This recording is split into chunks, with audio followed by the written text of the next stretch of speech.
as I got shoes.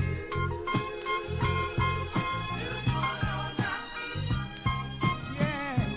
All my children tell me everything is gonna be alright. I know it will. Be alright. Oh, yeah. Long as I got shoes. Listen, man, that song is becoming more and more real to my life. Real talk. Welcome to the Saturday Morning Show. We are back. Another That's hot Chuck. fire episode. That's Chuck. That's Zig. Yeah, There you got go. it, got it, Yeah, got it. You got it. This is just a show where we want to talk about what's happening in our local area, in our state, and the nation, and the whole wide world. In the galaxy. And so we just two Christian brothers trying to piece it together. I don't even want to say make sense because I know we just at this point, I feel like it's a Rubik's cube, and, right. and so we trying to figure it out. Yeah, We have a great show this week. Got a lot of topics. So much has happened in the course of just a week. It's crazy. We got the vice presidential debates. Womp womp womp. We got the some updates on the Breonna Taylor case. We even got a failed kidnapping as well. Michigan, bro. So of course we want to hear your 2 cents on all these topics and more. But before we set it off, bro, go ahead and bless us with a prayer. Oh, Jesus. If we ever needed the Lord before, we sure do need him now. And in the words of the pastor who spoke last week, we know that you are with us always. So help remind us of that. Amen. Amen. Well, yeah, man. What's been going on? How was your week? Oh, brother, I'm telling you, that's my song right there, man. As long as I got shoes, I'm still trying to. I sent the message to somebody that said, it's that idea where you're trying to say, I know that God is with me. And I was thinking about this thing where I'm too blessed to be stressed. It didn't work this week. I was stressed. I was stressed. But I think at the same time, I think being able to still call back and be like, God, I know you're with me. I think that thinking that, even in my situation, because the rain falls on the what did it say? The rain falls on the good and the evil. And the evil, yeah. The just and the unjust. The just and the unjust alike. So I definitely had some of that rain falling on me. But you know what? The rain helps us grow. That's right, man. That's right. And it was the same for me. Super stressful with work. Just trying to make it. That makes me remember our conversation with Sam. This is why we gotta be financially free. Right. Where work is an option and not a necessity. Right. Yeah. I was just having that conversation with I actually had a conversation with a couple of my homeboys this week about that too. And I'm really interested in just in-depth thinking about like Black economy. Like Black economics, right? And I think that's separate from everything else. And I'm always reminded of one of the speeches that Malcolm X gave, back in the day when even then he was like the black dollar is $2 billion, like and that was in 1963. I think he gave that speech. And today it's like over 2 trillion. So the black dollar is powerful and immense, and but I don't see how we have figured out that group economics like some other cultures have to make that work in our favor. So I'm always interested in that, and wondering where I fit in that piece. So word. Yeah, so definitely check out last week's episode on finance. We talked about that and a lot more. So you're gonna want to catch the replay on that. Brothers out here doing stuff, man. I'm like, man, that is You know what I'm saying? Like that's hopefully we can. I think the other beauty of this, us doing it like this, is we get to showcase that and support people, and so maybe that's where we fit in. You know what I'm saying? Everybody ain't called to be rich. We can show enough support, right? I Everybody. want to cry about that one. Oh man. Maybe my role is just to showcase all those other people getting it, and that's okay, right? We all got a part to play. So let's get it. But this week, bro, we had some crazy, like 2020. Just I think it caught that momentum and was like, I'm about to wreck everything. It was like, I don't know, man. We got a recession going on. We got COVID going on, and then on top of all of this, they about to kidnap the governor. Kidnap the governor. Can't believe that. My mom called me and she was like, "What's going on in your state? Did you hear?" I was like, "No, I don't know what you're talking about." Come to find out, a Michigan-based militia decided that it was in their best interest to overthrow the state government and kidnap Governor Whitmore. The governor. They came for the governor. Now listen, bro. I don't know if you knew this, but Michigan has a high concentration of militias in our state. Per capita, we got more militias in Michigan than anywhere else in the country.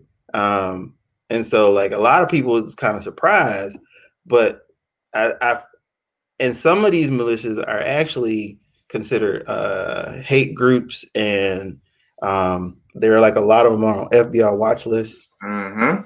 It's crazy. And you know, it's crazy. It's not even just in Michigan. I didn't even know that across the country, there's about 180 militia groups out there. Yeah, and so they are organized. Apparently. Yeah, definitely. Now here's the other interesting thing, right? Is that a lot of these groups are, and I saw a meme, I think yesterday, where it said these right-wing groups, and again, it was very specific. These right-wing Christians are starting to look a lot like these, like terror groups. Like when you think about like a lot of that jihad, like how is this any different than those violent extremist jihadists? Like I don't see the difference. Right. And it's crazy because there were what, 13 people involved in this? It's more than that, actually. So yeah, so it's more than that. And those were like the 13 people who were mostly involved. But when you talk about militias, you talking about like real large, like big groups of people. And I mean, a lot of a lot of what they stand for, because it's in the Constitution, right? And so, but here's the issue, right? The Constitution says a well-regulated militia. Right. And obviously, so they missed that part. And I mean, and that's that whole Second Amendment stuff. And I mean, I like guns. I ain't gonna lie. You know, I'm a veteran. I could probably do some damage. You know, knock out a couple targets on the paper. That is right. Right. I don't know. On the paper at the range. Right. But they take this stuff serious, man. Yeah, they do. But you know, what's crazy to me is that where these places where they meet at. When I read the article, they're saying they had met in a basement that was accessed by a trap door. And I was like, wait a minute. So y'all playing this in a trap door basement environment? Like that should be like a red flag. Like, hey man, I'm going to this meeting. Oh yeah, where's it at? In a basement? How are we gonna get into it? We gotta go through a trap door. That's like nah. A trap door in a store. Right. So it's like, so not only are we in the back room, but we in the back room under a rug, under a trap door. Like what? And listen, man, like it's almost like you couldn't make this stuff up, and you like, is this a movie? Right. Is this like one of them late night Cinemax movies where you just kind of like, this plot don't make no sense? Right. And it reminds me, it's like who are the people that we associate with? Because these 13 Absolutely. guys, like, did they not realize where they deceived or bamboozled into being a part of this plot. And I think as Christians, we have to be careful of who we associate with. That's what I kept coming back to, right? Which is these are people who are hot. Like if you talk to them, and if you were to ask them, they're extremely religious, right? Extremely, like all about Bible, Constitution, and guns. Like rinse, wash, repeat. Bible, right. Constitution, guns. Bible, Constitution, guns. And if you look at the date too, man, like this is around the time when they were protesting at the Capitol. So my question was this a dry run? That stuff that was on the news, was that their dry run? Because they were there. Right. It's not like they thought that was a good idea after the fact. This was all happening during that time. And so here we are making national news about these protests. Well, I don't even know if you want to call them protests now. These armed guys inside the Capitol, outside the Capitol. And all the while that was going on, little did we know they was plotting to take the governor. Yeah, man. And it's kind of weird when you look at the situation, like you said, from kind of the Christian perspective. It's like their motivation, their drive reminds me of the parable of the shrewd servant or steward. In Luke 16, he was about to get fired, and so he was like, you know what, I need a safe place to land. So he called all his people, his master's customers, and was like, you know what, your debt's forgiven. Your debt's forgiven. and in the same way, this militiaman, they're organized, and they had a plan, and they were trying to execute it. Thank God it was foiled. Absolutely, thank God it was foiled. they were driven, and it makes me wonder, what are we willing to do and the stuff we believe in? It's clear what they're willing to do, but what are we willing to do? And I think I think the Bible is clear, right? It didn't say blessed like are those who will kill, right? It's like blessed are those who mourn, and blessed are those who sacrifice, right? And if you give your life for this, so that's what we're called to do, not to terrorize. And I'm like, and if you really think about it in context, how is their argument of Christianity any different from the Ku Klux Klan? Right. And so, and I think that's super sad, man. And it's just like, wow, this is what it's come to, over a mask. Yeah, and over mask mandates, and it's like over business being closed. And so again, it's kind of like, was it really? I don't think that really was the issue. And I mean, people could talk about rights all day long, but okay, so the governor's orders, they were overturned, but then you had the Department of Health came right behind her, put them right back in. Yeah.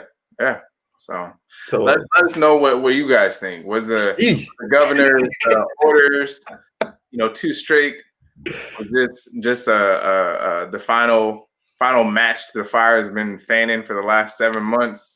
We've been seeing, like Pernell mentioned, a lot of the tension that's been going on back and forth. Was this just the culmination? Let us know. And I mean, I think the best question, I think you asked it too, is kind of like, as a Christian, when something is not right, what are you willing to do?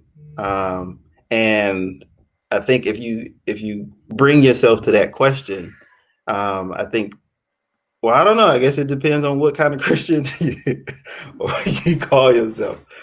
It's crazy world, bro. Crazy. Which is like a good segment too, because one of the questions, we also had the vice presidential debates. And the last question was from the 8-year-old kid who asked, basically it was like, there's so much tension. There's so much back and forth. There's so much arguing and fighting and violence. And when do we get to a place where, we can actually come together as people? And so the debates itself almost gave like the example of, okay, I can see why this happened. Right. Yeah, man. So let us know your thoughts on that matter. Where's the line for you guys? Do you guys even feel that the militia was right in this sense? Right. I mean, some people might be like they were. Again, for me, my perspective would be, how is this any different than the people who seceded from the Union? Right. States' rights. We talking about states' rights. Yeah. We talking about states' rights now. Hey. Yeah, man. It's a crazy, crazy world. Shout out to those watching live. Make sure you leave a comment. Let us know where you're watching from, what your thoughts are on the topics. Like, subscribe, share. All that fun stuff. And yeah, you mentioned it, Zig. The debates also happened this week, man. The vice president. It was a fly trap. That fly knew what he was talking about, man. He was listening intently. Right, bro. I think, and that fly was there for 2 minutes, man. Bro, I mean, he was just, Pence was just stoic. He was just like, I'm not gonna be bothered. That's what I'm saying. 2 minutes. We need to have that type of, goal and not be distracted by the word of the internet. Don't let the flies distract you from your purpose. Right. It was like, whoa. And I couldn't even hear what nobody was saying. Right. At that point, I was just like, it ain't moving. Right. Somebody ain't moving. Nobody's gonna hit that off. Now listen. Now, I think here's a true testament.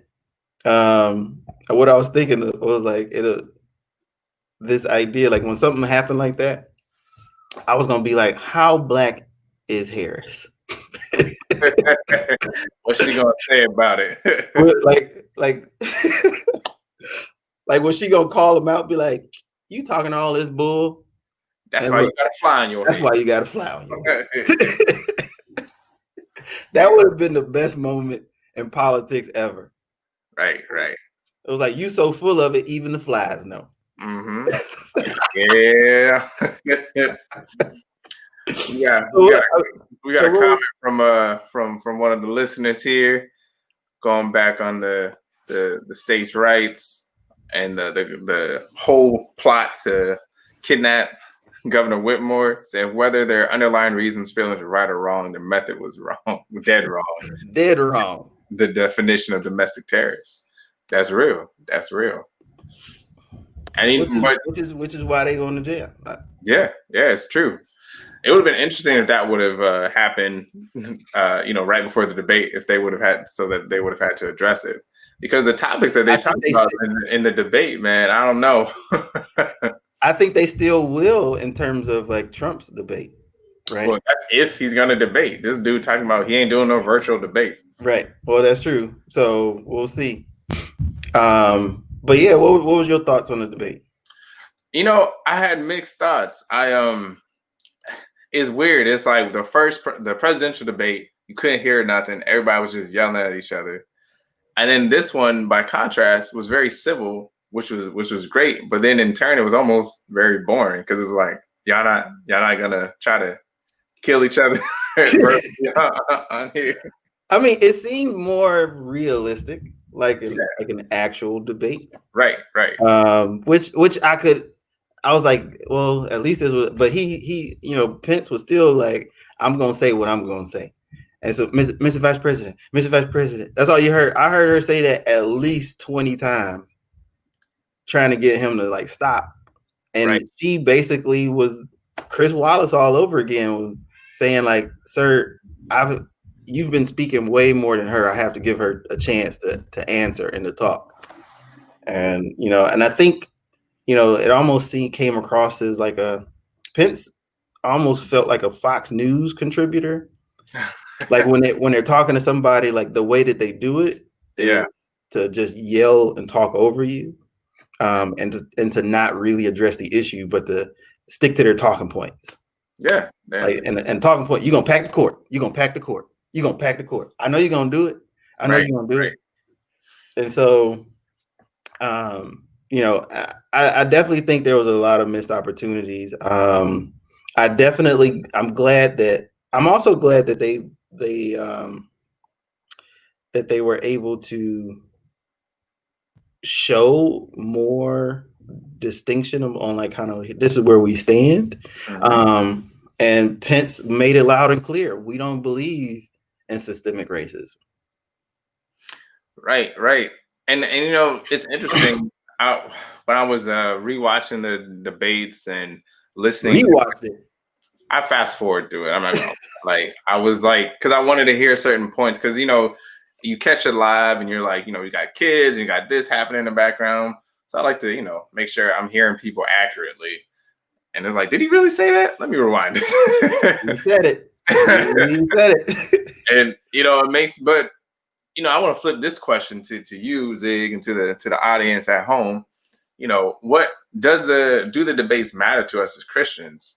You know, what topics should we, you know, really be interested in? There is this, you know, online you can look at the breakdown of how much they talked about on different issues, and most of the issues, we're talking about the economy, and they talked about Trump, and you know, even COVID-19. But from, I guess, the topics that would directly, or you would think directly would impact, you know, Christians on voting issues such as religious liberty or, you know, abortion, there wasn't much to talk about. So what is then my interest as a Christian? What should we, you know, what should I be, you know, caring about? Mm. I've always looked at that, and I think the hard issue here is, again, if you think about the Constitution, right? There's supposed to be a separation of church and state, right?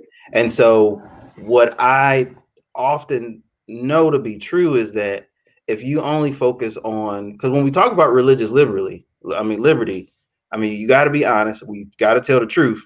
They're really talking about Christianity.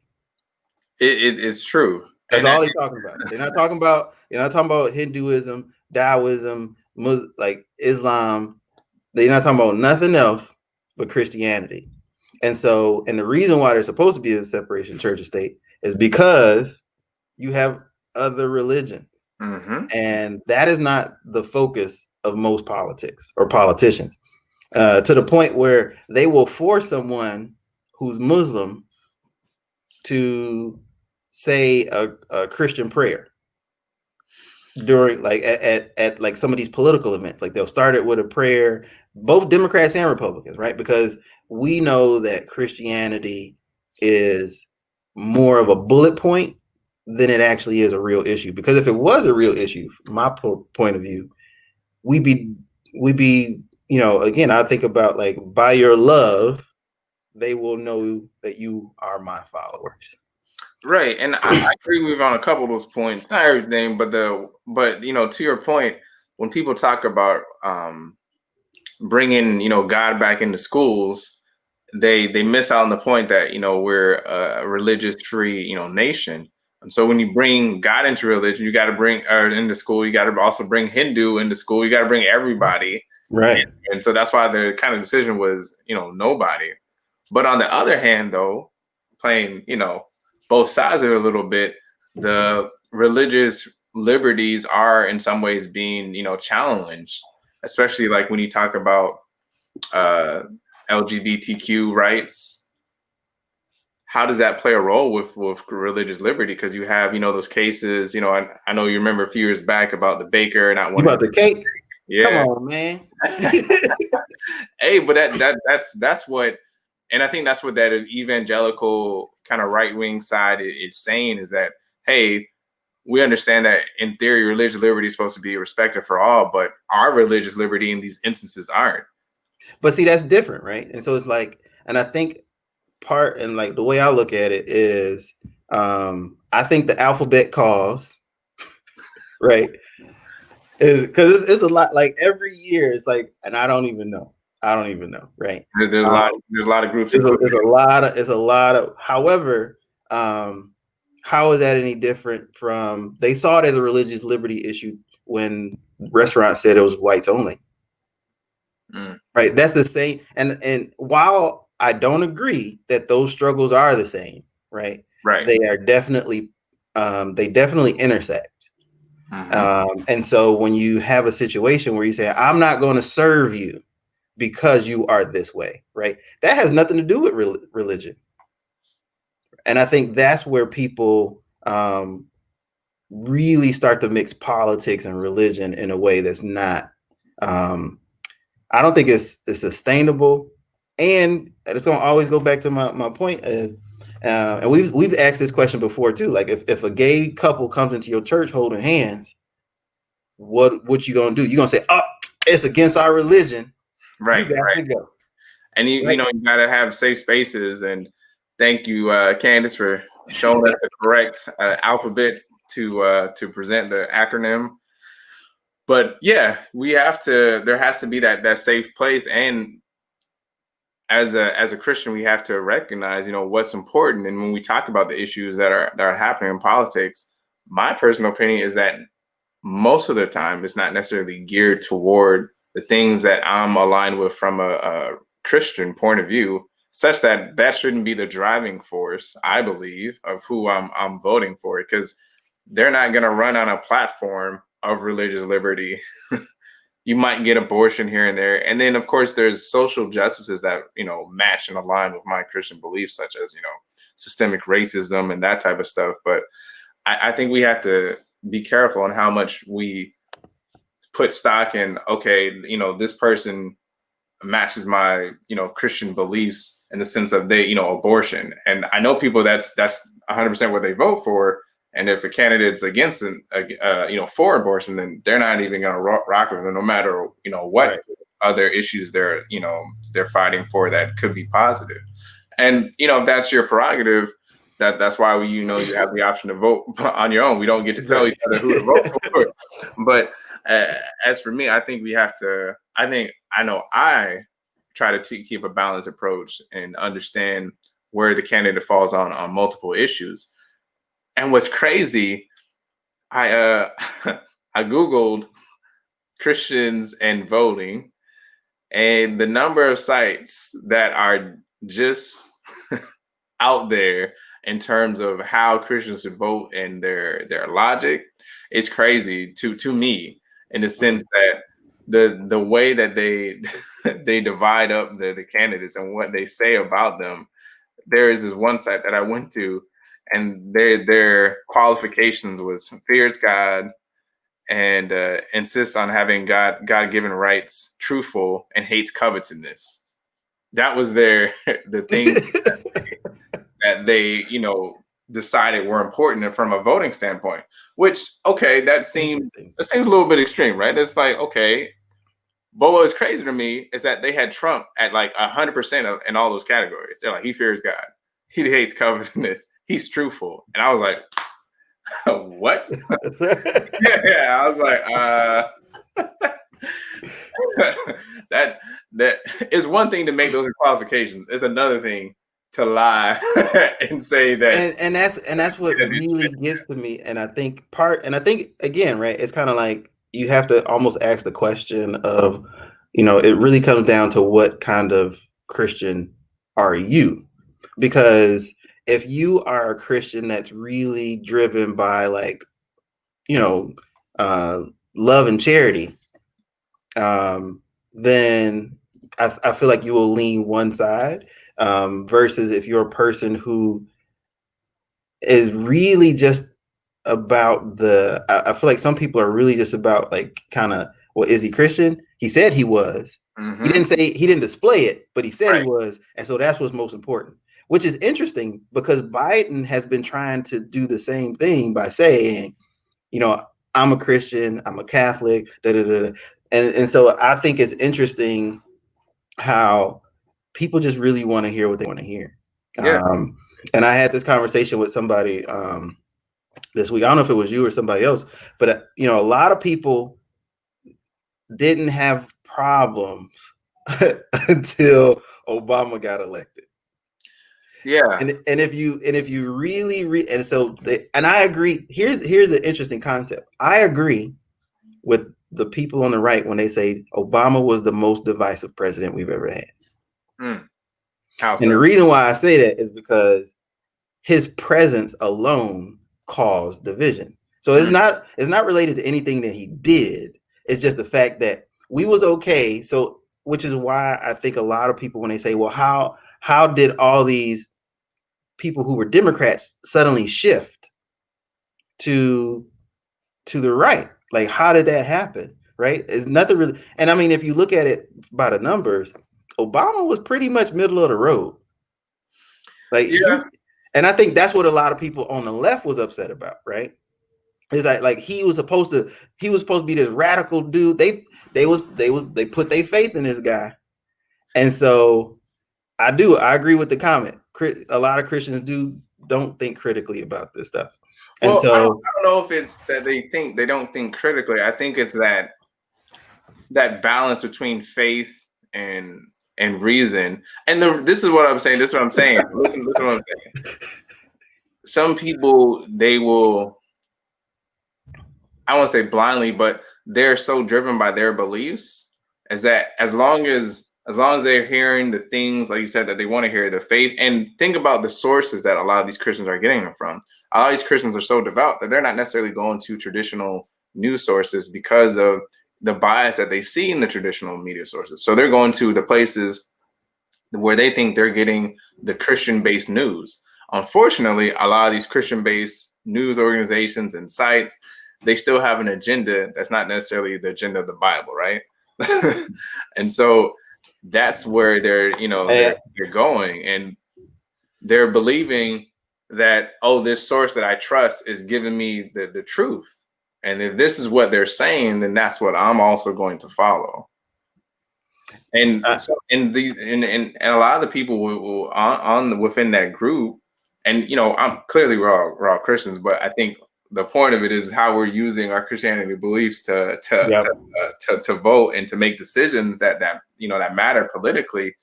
I remember when I was a kid, hearing the adults in my church, they're saying, "Oh, I'm not rocking with Clinton no more. He had an affair," and like that was the end. Yeah, that was the end of them. Voting for Clinton. So some people, they'll take their Christian beliefs, and if you don't align, they're just like, "You dead to me." And which is interesting because for the longest, the Republican Party branded themselves, right? I'm not saying that they upheld it, but they branded themselves as the Christian family values party. And you're kind of like, and I remember a lot of the early criticism from Republicans about Trump was that he's a liar, he's a cheater, he is not a Christian. He one, and I think it was like Lindsey Graham was like, he wouldn't know a Bible if you hit him in the head with something. It doesn't help that he's rocking around talking about 2 Corinthians. Like, right. 2 Corinthians walked by and ran into a church. Or even like the rebuke that he's gotten from the protest that was in the square over there by the White House, where they dispersed all those violently dispersed the protesters. So he took that picture with the Bible, like, this how you hold it? This what I'm supposed to do? This how you use it? And so it's like, bro, it don't work like that. Like, you got to open it. Yeah. And so, I mean, I think part of those, I think going back to kind of what I said originally, in a secular state, it's supposed to be a secular state. And so I think, unfortunately, I guess if I could sum it up, I would say, unfortunately, sum up this religion politics part, but we really didn't talk about debates. That's okay. That's okay. But to sum it up, I think, I think in a secular state, I think, unfortunately, religion is a tool, and that's it, right? I think, I do agree, right? I think a lot of Black Christians who are voting have more views in line, conservative views, than they would liberal. However, because going back to Corinthians, because most Republicans and people on the right seem to lack charity, seem to lack love, we like, no, I can't rock with that. Because look at how you treat people, right? Because you can't say I'm a Christian and go out here and be like, all right, we about to go kidnap the governor. Yeah, man. It's an interesting discussion. Let us know in the comment section what you think where should where are your votes aligned necessarily? Not necessarily who we're voting for. Yeah, what like who you your voting mindset? like what would it take? I think like what would it take for like obviously if somebody was like, listen, Satan rules, right. you'd be like, see you later. Right? Right. You know, but I think it is a good question. Like religious, does your religion play into your politics? Right. Does your religion influence your vote? Yeah. I know if I, for that reason, like if I was gonna run for office, I wouldn't even include. I'm like, yep, I'm a Christian, but I don't even want to talk about it. Right. We're not even gonna talk about that. All I Right. want to talk about is people, jobs, roads. Because that's Michigan. But other people do. So it's all very interesting. But speaking of our great president, unfortunately, he caught the Rona. Rona smacked him upside the head. Boom. Got it. Now here's the thing, bro. I don't know if you know that, and the number keeps shifting. It's shifting as in not like being contested, but shifting as in getting bigger. Mm-hmm. So they were not following social distancing rules at the White House. They were not adequately testing everyone. Mitch McConnell, of all people, came out and said, I stopped going to the White House sometime around May. And he said their views on coronavirus did not align with my own. Therefore, I haven't seen them since May. I'm like, if Mitch McConnell listen, he ain't dumb. He know what he's doing. Right. And so the number shifted. At first they said 12 people, then they said 19 people, then they said 27. Now it's up to 33 people. So they have so I work at a hospital. We would actually call that an outbreak if you have more than 5. Right, at the same location. Yeah, at the same location. So they are now the White House itself is a hot spot for coronavirus. That's crazy. Yeah, I think they were trying to follow that, that meme. You don't know if you have corona if you don't test for it. Exactly. So, man, we got to test for it. These people keep coming here coughing. But the crazy thing is, they would tout testing as if the test would make you immune to it. So it's like, we test every day. It was like, but that's not going to stop you from getting the virus. You just waiting to find out when you're going to get it. Yeah, so it's like, that is, I mean, definitely, man. I don't, you don't wish nothing bad on nobody. I saw this SNL skit that was like where Jim Carrey was like, I believe, and he was playing Biden, and he said, I believe in the science and I believe in karma. Yeah, man. So, but you bring up an interesting question. Don't we say we don't wish that on nobody? But I did see a lot of people like, they were happy to see the president catch it. Yeah, and I think there's a difference between wishing it on somebody and going and kind of just shaking your head like, right. And I definitely fell into the boat where I was just like, dummy. Yeah, man. It was. and I think as Christians, I think that's okay to do, but I don't think it's okay to be like, that's what you got. And you know what? I've been praying for you to catch it this whole time. Like, we gotta do better. We gotta do better. But I think the ultimate twist to that plot was it didn't really stop him. And I think a lot of people who was kind of like, well, that's what you get, or I hope you get it, was thinking that, you know what, even from a humble perspective, like if he got it or if his family got it, maybe he would see how important this is. Maybe he would take it more serious.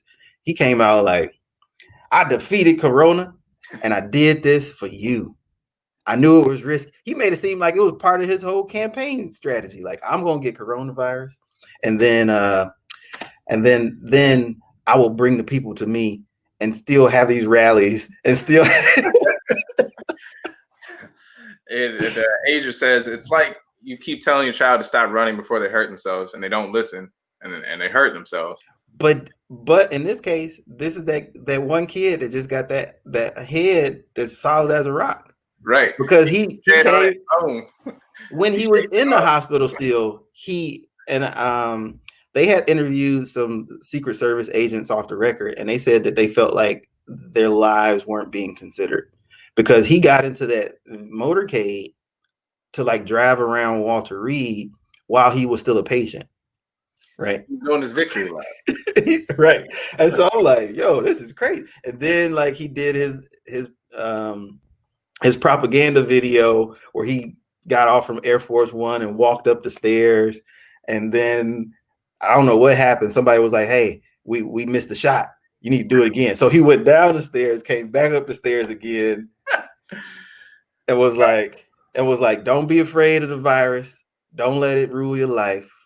Don't, and then, but at the same time, I was like, be safe. Right. He had to throw that in there. Be safe. Yeah, be safe. I gotta hit. Don't be afraid of it. Don't let it rule your lives. We got to open up these businesses. We got to get back to work. Be safe. Wow. And so then I guess at some point they'll be like, hey, he said be safe. Yeah. He told y'all to be safe. And I mean, I don't know, man. I don't know. But all this attention on Trump, it makes me think, how much attention have we been given to others and within our circle that's caught the virus, or our friends whose parents or relatives have caught the virus? And I saw some really cool ideas of what people have been doing, as far as churches, I say what churches have been doing during the virus. And I'm not talking about, going online and doing streaming church. I'm more so talking about what ministries they've been doing during COVID. There's been some, there's been some good ones, ranging from giving people supplies that they need. Because I know, we're 6 months into this, but people still need masks. I know stores are selling them, but not everybody can afford to keep buying masks every day. So I thought that was interesting.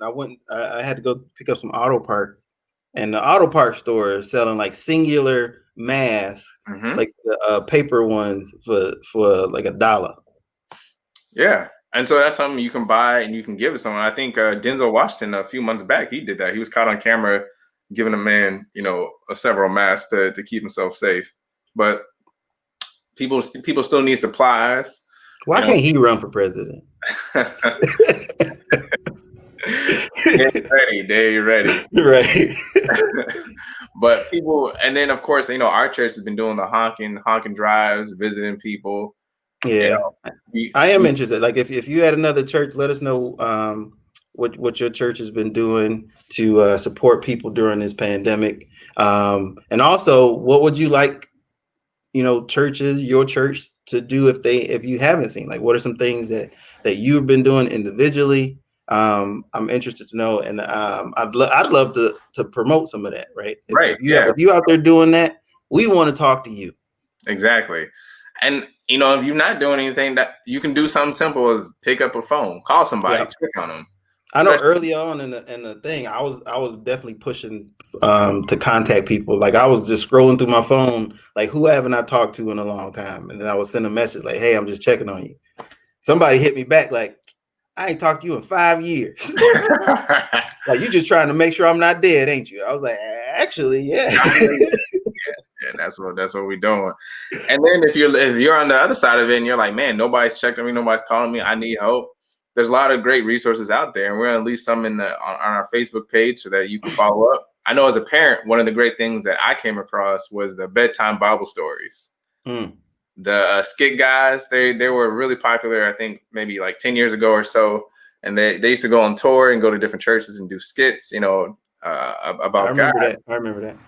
They started doing bedtime Bible stories for kids, Christian-based ones, and they are hilarious. They do it like I think on Zoom or something, and they do like funny stuff. Like they'll like give each other something through the camera. The kids are like, "How do they do that?" And then they're joking like, "Why isn't it the same color?" And they're like, "Oh, that's just how it comes through the portal." I have to check that out. Yeah, man. I know we've been watching. The kids have been doing that church at home.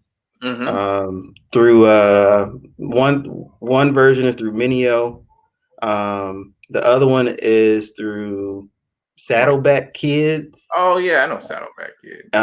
Which, man, that church is huge. They got campuses in multiple states. Yeah, they do. like man. And then it's another church, a Life Church, I think, or something like that. The same people who do the Bible app. Oh yeah, that is Life Church. Yeah. And so so the kids really enjoy that. They got they got cartoons, they got Muppet shows, like for real production stuff. I'm about to buy my kids one of them Heyo shirts because they love it. Yeah, there's definitely some great content out. But let us know what you've been watching and what you've been listening to, what you've been doing to give back during this COVID. And related to that, I don't know if you know, we have a community organization called ADRA. ADRA. They are the Adventist Development and Relief Agency. Woo, I got it right. You knew it, yeah. I knew it. You got it. It's an acronym, but ADRA has been active and involved. And I know sometimes we are like, what are we doing as a church? What have we been doing? ADRA is out there. ADRA's out in the streets. Like, they've been popping in over 40 countries just for COVID. Like, they are worldwide always, but just for this COVID activity, but they've been, focusing on 40 countries. And they actually just got funding from Canada for, let me see if I can get this right, $1.5 million US dollars, because I think it was like 2 point something Canadian dollars had to do exactly. We don't talk Canadian dollars. Shout out to Canada if you're listening. We love you. But, oh Canada, oh Canada. $1.5 million to continue to do amazing things. They have a site out in Cambodia where they are helping people deal with the virus, especially women and children, because they're trying to quarantine them, but they don't necessarily have the places to quarantine along with the resources that they need while they're quarantined. A lot of countries were struggling with that, especially like the developing countries, about how they social distance, especially when you think about places which is why Brazil had such big numbers, because like their favelas, which is like their version of projects, is like 10 houses stacked on top of each other. 10 mean like TIN, like they all made out of tin. Yeah. And it's like they're all stacked on top of each other, like side by side by side by side by side by side. So you basically like sharing a living room with your neighbor. How do you social distance? Like, you can't. It's impossible. Right. However, America still happened to get more COVID cases than they did. So we need ADRA to actively work. We need ADRA to come by here. Yes. Like, I want to know what is their response, and how are they going to respond to the COVID outbreak in the United States? I know Cambodia might have some problems and not be very rich or resourceful, but apparently that don't matter. You can still catch it here, but that was one interesting piece. I know we're always like, man, what are the Adventists doing? What are we doing? Yep. And I had a buddy who got married, and he didn't want no gifts. He didn't want nothing. He just had an envelope with a donation. Make a donation to ADRA. Yeah, actually, I donate to ADRA too, man. I like what they do. I like how they're that active community service arm. And even when I was in Japan, they you could see actually some of their work there at the church in Tokyo. They had like an ADRA section, and they were showing like when they did mission trips to the Philippines and mission trips to Indonesia, what they were doing. So yeah, they definitely out there. They're out in them streets. Absolutely. Absolutely. And then last piece of news thing that happened this week that definitely, again, I think most of this news stuff is like stuff that kind of touches you as a Christian. It's kind of like what we're looking at, right? It's kind of like, how did this affect me as a Christian? And there's this, the scripture talks about praying for your leaders and, follow the rules of like your leaders. Like, people will use those scriptures and sometimes not use them for the right way. And down in Kentucky, right? Kentucky. Yeah. we're still talking about Breonna Taylor, which we should, because they asked, even during the debate, they asked, did she get justice? And you had two very distinct answers where Kamala Harris said no, and Mike Pence said yes. And so I that kind of like made me flinch to hear him say that, especially when the same day they released the recordings from the interviews that they had did with the police officers that were involved. And to make a long story short, the cop lied. So the cop who submitted the information to get the warrant, he lied. So he said that he submitted the request to the post office to see if there had been packages delivered, and he got a confirmation. When the truth of the matter is, there was no paperwork supporting that he had asked the post office anything, and it was a neighboring county who had submitted the request to see about had any packages been delivered to her place. They got confirmation from the post office. Post office said, no, there hasn't been a package delivered to her in months. And so, which is sad, because now you have an FBI investigation. And again, this is after Daniel Cameron, the guy with the John James smile, said that's a haircut. said that he was going to do everything in his power, and he's the attorney general for the state. You know, what they always describe him as, a rising Republican star. And you know, and again, I'm not a Republican basher. Some of my good friends are Republicans. But in this case, bro, they got it wrong. And it's kind of like, that's like heartbreaking, because like, you would think like, hey, this got way too much national attention. Let's do this right.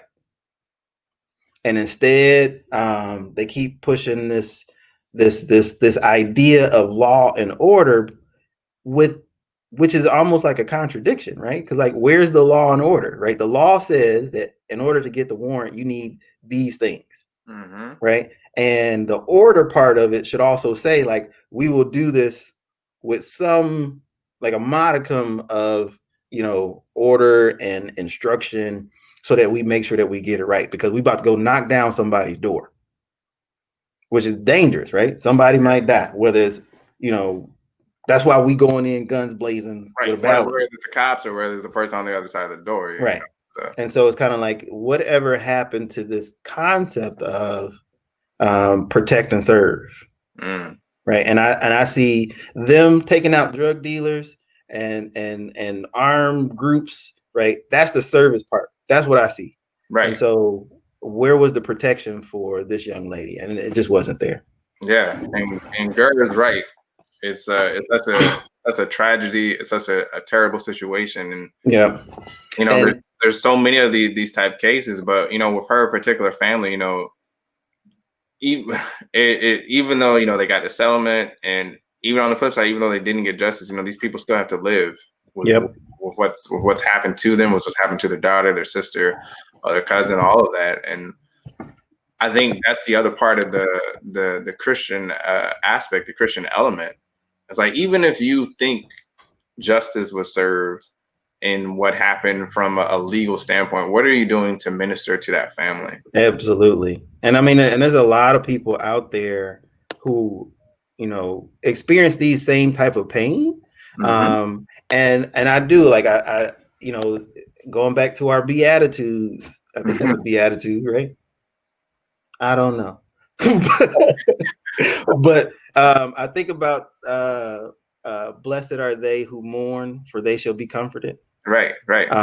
And so and so you know, I ain't the sharpest, the brightest crayon out of the book. But again, a lot of the stuff, again, it's like, as a Christian, this affects me. Right. And because what we are all experiencing collectively is, we're all kind of mourning. And I think it's hard to it was hard initially after the George Floyd thing to kind of pinpoint like what is happening, like why do I feel this way, like like people were feeling anxious and kind of on edge and sad and crying and emotional. I've never seen so many black men crying ever, publicly, openly. And now here we are. And it's just sad, man. It breaks my heart. And my heart goes out to their families, definitely praying for them and praying for anybody else who's experienced a loss. But it makes it even more tragic when this obviously could have been avoided. For sure. And I think that's the biggest takeaway. Like, this did not have to happen. Yeah. And that's 100% true. Oh, that's heavy. Our hearts are heavy. I mean, right. It ain't nothing. It's like, bro, this is Yeah. The loss of life is never easy to just deal with. Nope. But like the past, like one of the sermons said, right? Like, even those people, Jesus died for them. Right. And I think that's a real big call to your Christian character. Like, Jesus died for them too. And that's where our hope lies in, right? That's our final justice, our final hope, our final comfort lies in Jesus. And that's the one thing that keeps me sane, at least at night. This is not the end. There is indeed more to this life. All right, man. We got that's stuff depressing. I know. But to help get through it, man. I like to listen to music. Absolutely. And I know that we, this is a good time to promote our Spotify playlist. So if you follow us on Spotify, know that we got over 1,000, not 1,000. I was about to say 1,000. I don't think we got that. 1,000. Not quite. We'll get there though. We'll get there. So we got our fan favorite playlist. Over 100 songs, old school gospel hymns, acapella. We got some gospel hip hop in there. Let us know what your favorite songs are, the songs that get you through the week. Speaking of songs, just a quick shout out to Shalfonte Powell, who will be featured in our music spotlight this morning after the service, bringing a lovely ditty. I hope she knew that she was doing it. I don't know if the producers cleared that, but check her out on the Pontiac page. Did you know she was on I don't know if she made it to TV. She had auditioned for Sunday's Best. Yeah, I heard, man. I remember the journey, man. So shout out definitely to her. Talent. We got actually Anthony Riley in the comments, who's definitely dropped music. Anthony Riley. We got to put one of his songs in there. We do. He's on Spotify, y'all didn't know, and he's actually asking a thought-provoking question: what is our job, in these situations, and how do we do it? Yep. And Brother Riley is actually in the helping profession, as am I. And I think the biggest thing that we can do, I think we had already said this, is that by our love, people will know that we are followers of Christ, man. And so we want to make sure that we showing everybody love and support, and whichever way is best suited for you. Right. And independent of your political views. Remember, people, that's a person that needs love. That needs to know Jesus. Absolutely. I'll tell you, interesting thing is we was at the park one day and somebody walked by. My daughter looked and said, "Daddy, I don't think she knows Jesus." So I was like, well, you know what? That's why we need to live a life so that people can see what Jesus looks like, or at least a little snippet. Yeah. And one of the ways we can do that is through our music. What we listen to, what we taking in. Yep. And one of the music that I want to feature and talk about today is we got new music from Corinne Hawthorne. What do you think about that, man? What's that? I felt like this album was like if your favorite R&B singer shifted to gospel, this is what this album would sound like. That's true, because she changed her sound. Her first album was a little bit more gritty, a little bit more edgy, but this one's more smooth, more polished. Yep. It is something more like I said that has that R&B flavor. And there's a track on there. I'm trying to remember the name of it. It sounds like a Beyonce type of It did. track. Like she actually had. I heard some Mary J. Blige in there. I heard some Alicia Keys. I heard that her title track. What is it called? Pray. Yeah, that one, and then the other one. Speak to Me. Yeah, Speak to Me. That one. Yeah. There was like a little part in there, and I was like, "What is it that I'm hearing? Is that a little Jodeci?" Right. She sampled that Donald Lawrence. Yep, she did. For that track, which I thought was cool. And I also like that she has that duet with Jonathan McReynolds on there. So yeah, she definitely it's definitely worth listening to. It's definitely, and so I'm not necessarily an R&B dude, and so that's where I was like, But Andy Wright says, love speak the name of Jesus. Yeah, she's dope, man. I like her singer. You know, I like a lot of different types of music. And my wife, you know, she's a big, you know, singer. So of course, you know, we listen to a lot, various types of music, and her album definitely is worth to listen through. I was disappointed that it was only 10 tracks. I was wanting a little bit more. You know, it was starting to get good. I think light skinned people really gravitate towards R&B. I think that's really what it is. I think that's the light skin in you, man. So I'm gonna be okay with that. And I think, hey man, you gotta expand your music, man. You gotta expand your music, man. She's a great artist. She's a great singer, man. I mean, yeah, it was good, but not as light skinned as you promoting it. I've been rocking with her since I think she was on The Voice. I think that's when the first time I heard. Yeah. So and then Hillsong released got a new EP. They do, yeah. I didn't listen to none of that. Again, the contemporary stuff, like, so you had to tell me, like, I saw it and I was like, I didn't listen to this. That's not what I was looking. I didn't need that this week. That's not what I needed. But their lyrics, man, are impactful, man. They got Another in the Fire, where he's talking about, you know, Daniel when he was in the lion's den.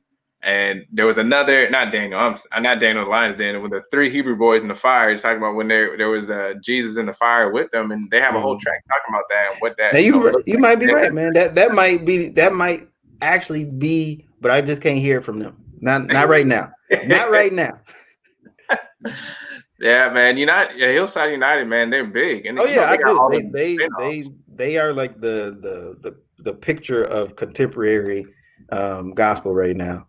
But I've been listening to Andy Mineo all week, man. Does he have a couple new singles out too, right? Yeah, he got the Shibuya Roll Call, the Jackson Pollock joint.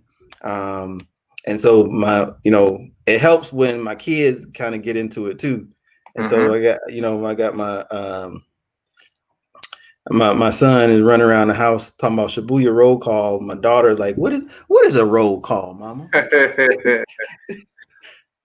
But yes, and then see, Anthony Riley knows what I'm talking about. Hillsong, how great that are. I'm trying to I don't have a picture of them at the moment, but yes, how great that are there. That's an amazing song. Of course, they got Oceans. That's a super popular. I mean, that's everybody, yeah. Anyways. So yeah, let us know what your favorite songs are this week. Post them in the comments, like what songs are getting you through this pandemic. What songs are getting you through this election season. And so we want to hear that from you. And then what else we got going on? I know we need to start wrapping up. Yeah, we're starting with it's the big finish. I mean, we've talked about some heavy stuff on here, so I want to bring in something not necessarily light, but something positive to end with. And I like to call it a Sabbath morning mention. We're out here on the Facebook and Instagram, and there's a lot of other amazing, talented Christian content providers that are out here doing the same thing. And so I want to take time to mention some of these people who are doing these things. And I don't know if you guys know, but you can do something very simple, and you can follow the hashtag Christians or hashtag 7-Day Adventists, and you can actually get a lot of amazing content that will, I believe, uplift you. And one of those is Ashley Zalea.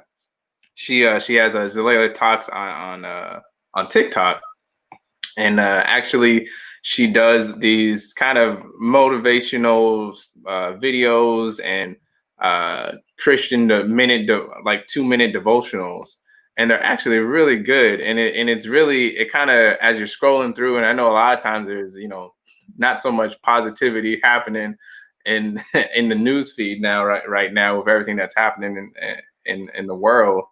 But it's nice to just take a moment to hear something, Positive. motivating and be a blessing. Yeah. Hello, my friends. I'm back with another Bible verse of the day that one of you chose. But before we get there, I just wanted to say thank you so much for all the Bible verses that you guys are leaving in the comments. I love it. I get to see which one's your favorite verse, and then I get to do a video about it. So I encourage you to continue to leave your Bible verses of the your favorite Bible verse down below. Also, in my encouraging videos, I love the engagement in the comments, and I would love to do more for you guys. So if you guys want any tips on when you're struggling or coping skills, please let me know. I would love to continue to create content that will only help you and encourage you on a day-to-day basis. So today's Bible verse is found in Psalms 107 verse 1, and it states, "Give thanks to the Lord, for he is good. His faithful love endures forever." My friends, this in itself is so encouraging because it's a reminder that God's love never fails and that it endures forever. Hold on to that promise, my friends. Have a blessed. Hello, my friends. I'm back with. And so it's that simple, and that's one of the things I think is cool and amazing that people are doing to share their faith on these platforms. So definitely go check her out. Go look for her on TikTok. I believe she's also on Instagram. She has like I said, a lot of amazing content that I think you'll be blessed by.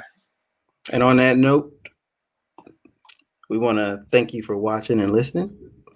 Yes, sir. We enjoy sharing our thoughts with you each week. One of these days, we're going to take a day off.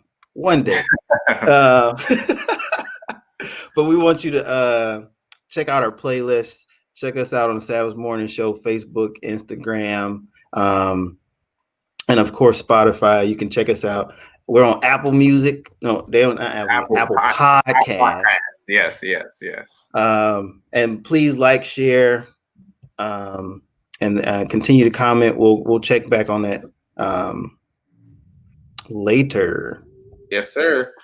And you definitely don't want to miss out on any of our content. And that's one of the great things about the podcast. You can always listen to us on demand using all of those different platforms and mediums to do that. So it's been a great rocking with you. We can't wait to do this again next week. Next week we got coming up.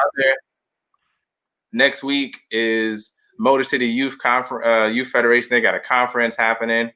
You don't want to miss that. That's at 2 p.m. And that day, we're going to be interviewing the Motor City Youth Federation president, who's going to come on the show and talk more about this event and everything else that's happening with the youth and young adults in our area.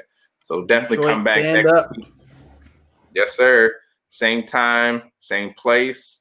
We look forward to you, to listening, to rocking with us. And remember, don't fear the bad news. Keep your heart and mind focused. And always trust in the Lord.